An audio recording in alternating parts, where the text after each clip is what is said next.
Welcome back to Nellai Times. Karthik Yogi இயக்கத்தில் சந்தானம், மேகா ஆகாஷ், ரவி மரியா, லுல்லு சபா நட்சத்திரங்கள் நடிச்சிருக்கக்கூடிய படம் தான் வடக்குப்பட்டி ராமசாமி. படத்தோட கதை என்ன அப்படின்னு பார்த்தோம்னாக்க, சிறுபான்மை குடும்பத்தில் இருக்கக்கூடிய நம்ம சந்தானம் பானை செஞ்சு விற்கிற ஒரு குடும்பத்தில் வசிச்சிட்டு இருக்காரு. அப்படி இருக்கிறப்ப நம்ம விற்கிற பானை நல்லா விற்கவே மாட்டேங்குது, இதில் எங்கே சாமி நம்மளை காப்பாற்ற போகுது அப்படின்னு ஒரு தீவிர ஒரு சாமி கும்பிடாத ஒரு கதாபாத்திரமாக சந்தானம் ஒரு ப்ளே பண்ணியிருக்காரு. அம்மா சொல்கிறாங்க, அதெல்லாம் சாமி எல்லாமே நம்ம கொடுக்கும், எல்லாமே அந்த ஆத்தா பார்த்துப்பா அப்படின்னு சொல்கிறாங்க. அப்படி இருக்கிற பட்சத்தில் தான் ஒரு நாள் நைட்டு தூங்கிட்டு இருக்கும்போது நம்ம சந்தானம் வீட்டில் இருக்கக்கூடிய பானையை ஒரு திருட அந்த பானையில் நகையை போட்டு எடுத்துகிட்டு போகிறான். அப்படி எடுத்துகிட்டு போகிறப்ப அந்த பானையை ஒரு இடத்துல மறைச்சி வச்சு எடுத்துகிட்டு போகிறோம். அது மேலே கல் எடுத்து வச்சிடறான்.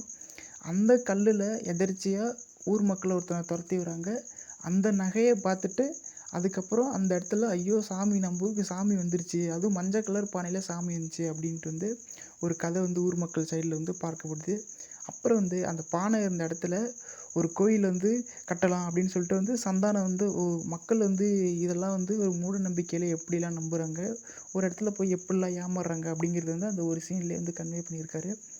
பிறகு சந்தானம் அந்த கோவிலை எப்படி கட்டினார், கும்பாபிஷேகம் நடந்துச்சா, அதுக்கு இடையில் யாரெல்லாம் இடையில குறுக்கிட்டாங்க, கடைசியில் அந்த கோவில் என்னாச்சு, ஊர் மக்கள் என்ன செஞ்சாங்க அப்படிங்கிறத நம்ம படத்தோட ஒட்டுமொத்த கதை.